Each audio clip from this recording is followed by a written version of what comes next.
Assalamualaikum warahmatullahi wabarakatuh. Alhamdulillahirabbil alamin. Wassalatu wassalamu ala asrofil anbiya wal mursalin. Habibina nabiyina Muhammadin wa ala alihi wa sahbihi ajmain. Yang sama-sama kita hormati Bapak Ketua PWN Sumatera Barat beserta unsur pimpinan yang hadir pada saat ini. Seterusnya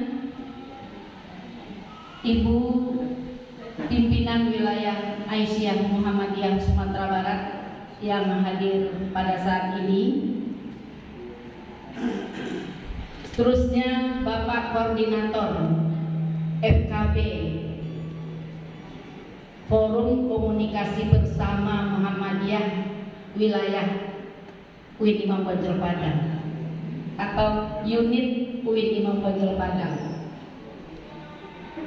Bapak Kabiro AUBK yang pada hari ini sengaja diundang oleh Bapak Ketua untuk bersama dengan kita mendengarkan cerita dan bersilaturahim dengan warga FKB yang berasal dari UIN. Seterusnya Bapak Luara, ada Bu Emma, ada Bu Walan, ada guru kita yang pada hari ini tidak sempat hadir, Bu Prof. Dr. Salma FAG. Terus banyak lagi teman-teman dari FKB yang memiliki semangat yang tinggi, baik itu yang berasal dari UIN Imam Bonjol Padang, dari UM Sumatera Barat, dari UNP, dan juga ada dari UNAN. Kemudian adik-adik kami, para mahasiswa yang sengaja juga kami undang, mudah-mudahan kebersamaan dan kerjasama sinergisitas untuk masa yang akan datang bisa dilanjutkan. Hadirin hadirat yang kami muliakan, tanpa memperpanjang mukadimah pada kesempatan ini, pertama-tama izinkan saya mengucapkan rasa puji dan syukur atas limpahan rahmat yang luar biasa. Saya katakan luar biasa karena memang agak berbeda dari cerita Prof. Remis tadi. Pak Remis agak fokus dan lumayan priorisasinya jelas. Kalau saya ya mungkin sama dengan Bapak Dekan Fakultas Syariah, sibuk dengan mahasiswa. Kita membidangi bidang 3 Pak Biro 2 kali periode. Jadi beliau di WR 3, saya di WD 3, periode Bapak Buhari 1 dan periode Bapak Wakidul Kohar yang kedua. Jadi memang ketika diundang untuk mempercepatan guru besar itu tidak pernah dihiraukan. Ketika Pak Ikhwan menjadi WR 1 sudah diundang untuk melakukan percepatan guru besar dengan mendatangkan Ismail Like. Itu saja, juga belum datang. Kemudian ketika Pak Yasmadi menjadi ketua LPM juga telah mengundang untuk melakukan percepatan guru besar dengan melakukan pembinaan-pembinaan. Saya belum responi karena rasanya guru besar itu rasanya sangat jauh dari cita-cita saya, dan rasanya saya itu belum memungkinkan untuk bisa mencapainya. Begitulah pikiran saya waktu itu. Undangan yang ketiga itu adalah ketika Pak Zulheldi menjadi ketua LPM yang memberikan kesempatan kepada kita untuk pergi ya dengan dana UIN, istilahnya percepatan guru besar ke Jawa, Yogyakarta. Itulah baru pertama kali kita berkesempatan untuk mengikuti percepatan guru besar, proses percepatan guru besar dari UIN Imam Bonjol Padang, bersama dengan Pak Buhari, bersama dengan Pak Ikhwan, bersama dengan Pak Muklis Bahar juga. Tapi sampai hari ini artikel itu belum jadi, maaf. Belum jadi sebegitu. Masih proses. Nah, namun ya sebuah keyakinan.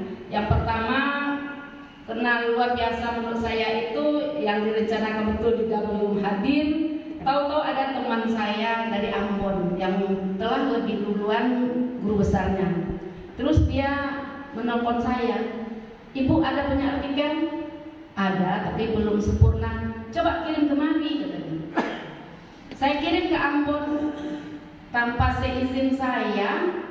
Beliau perbaiki artikel saya, dimasukkannya nama dia, dimasukkan nama temannya, submit artikel awal. Saya marah karena disubmit tanpa izin, satu. Yang kedua, saya berkeinginan untuk menjadi author koresponden. Tahu-tahu dia yang mensubmit.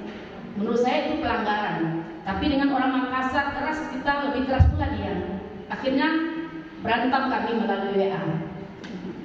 Setelah perbaikan artikel, diserahkannya ke saya. Ini bertambah lagi masalah. Akhirnya saya dengan tim, ada Gina namanya di Fakultas Dakwah, dosen baru, dosen junior, mau membantu dan bekerja sama. Akhirnya bagaimana kalau kita submit atas nama ibu? Tidak kita serahkan lagi ke bapak itu. Ya, akhirnya submit. Nah, setelah submit berproses sampai sekitar 7 atau 8 kali. Alhamdulillah pada bulan September bisa publish. Itu modal. Kalau Pak Ikhwan nanti akan kita dengarkan, mungkin ada 6-7 artikel fokus beliau. Saya modal minimalis. Modal minimalis. Kemudian kita juga tidak mencukupi dengan modal itu. Sementara desakan Pak Mukhlis Bahar, capek lebuta kecek Bu Rektor, tunggu bahan Bu Irta lu naik baru bahan Bu disidangkan. Beliau mendesak saya, padahal modal ujian. Itu di bulan Desember ketika upacara juga ya Pak Mukhlis. Kemudian tiba Pak Ikhwan, "Uni, kata Bu Rektor tunggu bahan Uni, capek lah nih ya bersama-sama nih." Rasanya belum pede, maksudnya cie artikel akan diajukan. Akhirnya Pak Ikhwan apa upaya beliau? Segala bahan beliau dikirim ke kamu, sehingga manuka namu mahasiswa, manuka artikel formnya itu sudah dikirim oleh Pak Ikhwan semuanya. Itu yang salah satu memudahkan saya sehingga tidak merunut dari awal saya prosesnya itu. Dikopikan aja oleh Pak Ikhwan, bermurah hati Pak Ikhwan kepada saya, karena ada semangat nih kalau rami-rami wak beko nih Pak Bu Rektor semangat lo nih. Kesobok lo jodoh WR1. Apa aja yang nih nanti lah. Kini capek prosesnya nih. Ejek WR1 jual kadigan. Sementara artikel gue yang awak sebagai penulis 1 baru 1. Pada bulan Desember itu juga yang kita proses selama di FKB, yaitu Sinta 2 yang submitnya bulan Mei, baru ada respon Desember. Seminggu proses bolak-balik lebih kurang 3 kali, alhamdulillah submit. Jadi sekali lagi FKB kebersamaan dengan FKB luar biasa. Bisa membersamai, bisa bersemangat, bisa memotivasi, bisa berbagi, dan bisa berkolaborasi. Itu tidak mungkin dong. Duo baru. Cie Skopus 1, Cie Sinta 2 yang sebagai penulis 1. Kanto WD 1, Uni lah lampok saru Uni. Skopus Cie alah. Sinta 2 alah. Sinta 3 atau ampe peralu nih. Astagfirullah. Kebetulan ada mahasiswa yang mendekatkan diri ke kita. Katanya, "Bu, saya ini punya artikel, tolong dibimbing."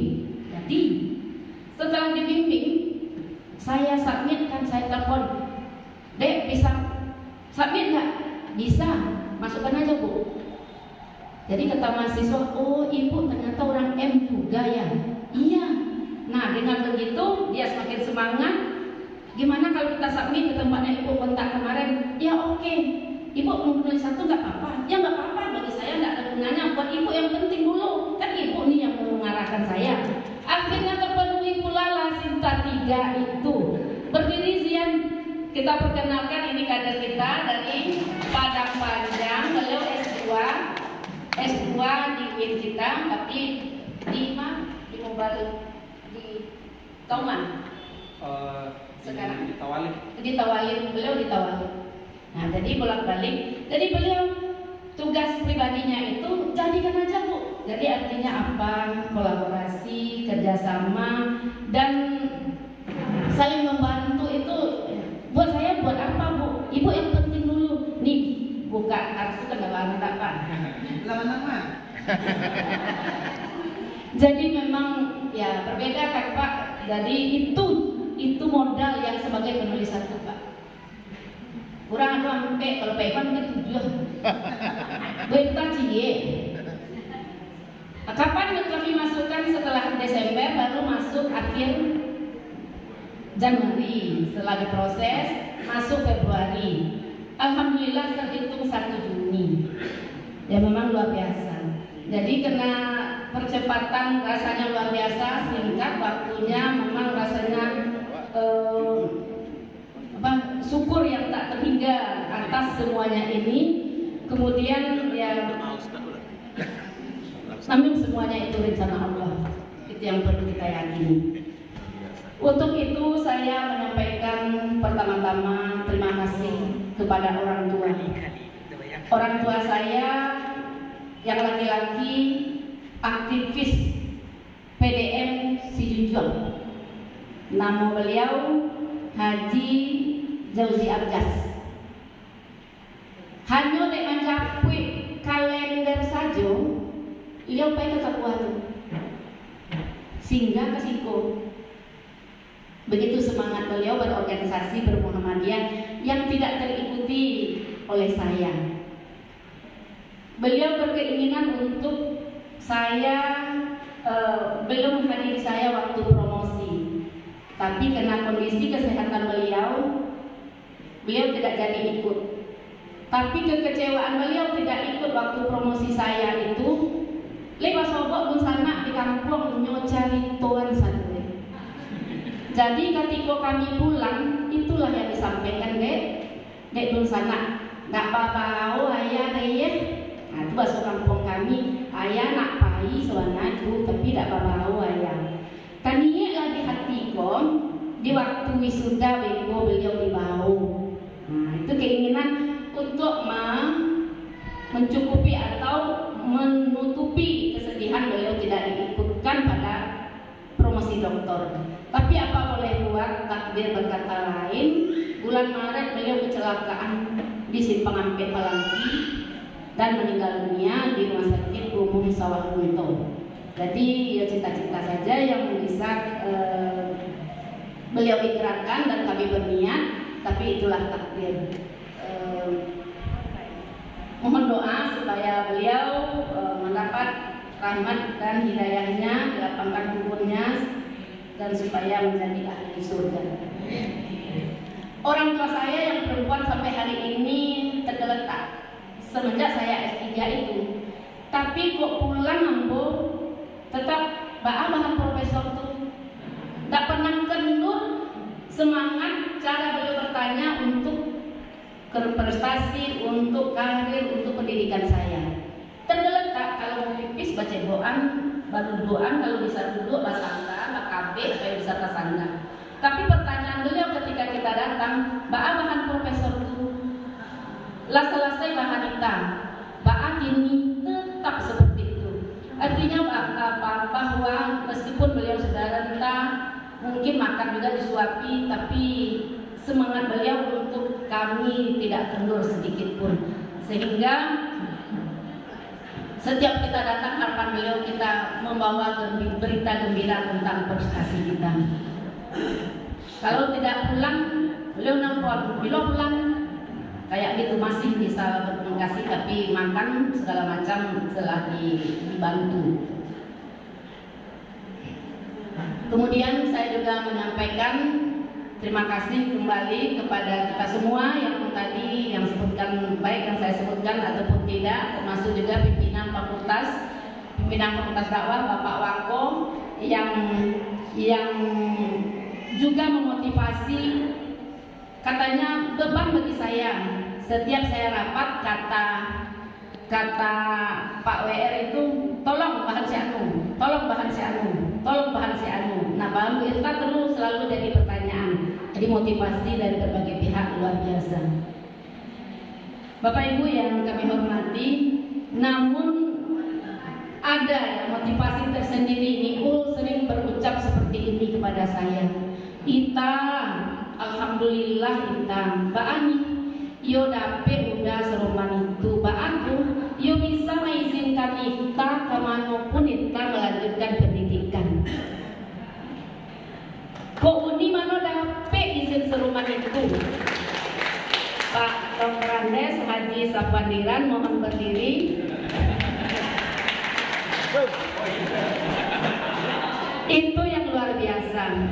Jadi ketika saya lulus tahun 2010 untuk melanjutkan studi ke Unpad, itu percaturannya luar biasa antara Pak Biro waktu itu almarhum dengan Pak Rektor waktu itu almarhum, antara ada keizinan dan tidak. Dan keinginan saya untuk melanjutkan studi, apalagi saya mendapatkan beasiswa dari Dikti waktu itu. Sementara izin dari UIN tidak dapat. Berpatuahlah ayahku, petuah ayahku. Kalau de ayah, izin itu nan utama dari suami. Kalau suami mengizinkan ketua ayah mendorong dari belakang. Itu ketua ayah. Setahu ayah menjadi pegawai Kemenak sekian tahun, indah ada kabaranti sekolah gara-gara melanjutkan sekolah. Itulah fatwa ayah ketika saya mau berangkat studi S3 waktu itu. Bagi ayah hanya satu, izin suami. Kalau izin suami ayah mendorong, tapi kalau tidak izin suami, apa yang mau dikata ayah. Jadi kuncinya izin suami. Nah justru itu pula lah ya kami sering ya berpisah jarak jauh, tapi kata mahasiswa kami tidak merasakan ibu sekolah, bahkan kami lebih intens bimbingan dengan ibu. Kompre tetap, kuliah tetap, bimbingan kegiatan mahasiswa tetap. Kenapa? Ya alhamdulillah ketika itu tiket pemurahnya ada 360, ada 400, ada 500, jadi mudah bolak-balik. Bahkan saya pernah ketahuan oleh Prof. Dedi Mulyana itu tidak masuk kuliah. Beliau sentil saya di dalam kelas, janganlah kuliah ini sambilan. Ini orang Padang pergi berdagang, lalu kuliah. Kami kuliah selokatu 20 orang itu tidak ada seorang sangat nampak. Jadi beliau begitu, janganlah di sambilan kuliah ini. Kok sambil berdagang kuliah? Nah besok kuliah berikutnya saya duduk di depan supaya kelihatan oleh beliau gitu. Dan saya action supaya ya saya bayar yang kemarin tidak masuk. Begitulah kira-kira proses saya baik itu perkuliahan. Padahal saya meninggalkan anak yang berkasus ya, harus injeksi, harus suntik di dalam makan. Bolak-balik berpikir bagaimana meninggalkan anak dengan kondisi seperti ini. Kan dibawa anak ke Bandung tidak mungkin loh. Kok pulang awak ikut jadi anak tinggal.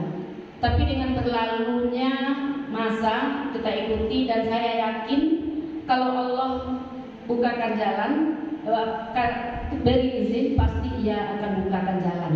Itu saja keyakinan saya.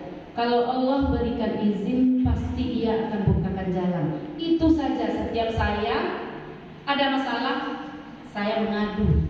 Kalau Allah berikan izin pasti beliau bukakan jalan.